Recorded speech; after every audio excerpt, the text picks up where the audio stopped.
When I was a child, my mother would sometimes, after a long day of work, prepare breakfast food for dinner. There is one night in particular that I remember very clearly.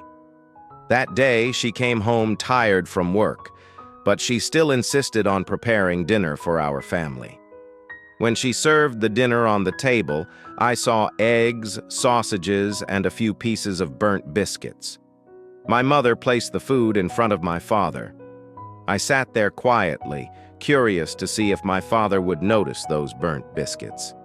However, to my surprise, my father simply picked up a biscuit, smiled at my mother, and then turned to me, gently asking, "How was your day at school?"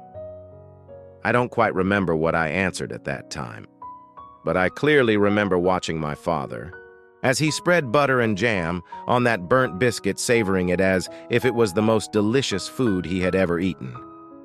After dinner, I heard my mother apologizing to my father, saying that she had accidentally burnt the biscuits. I will never forget my father's response. "Honey, I really like burnt biscuits." His tone was so warm and sincere, as if those burnt biscuits were indeed his favorite food. That night, I went to say goodnight to my father and couldn't help but ask, "Dad, do you really like burnt biscuits?" My father gently held me in his arms and said, "Your mother worked hard all day today and she's really tired. Eating a few burnt biscuits once in a while isn't a big deal."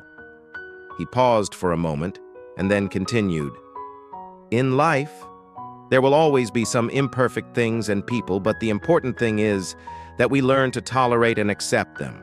It is these small imperfections that make our lives richer and more colorful." Since then, I began to understand that true love is not about pursuing perfection, but about accepting those imperfections and finding beauty in each other's flaws.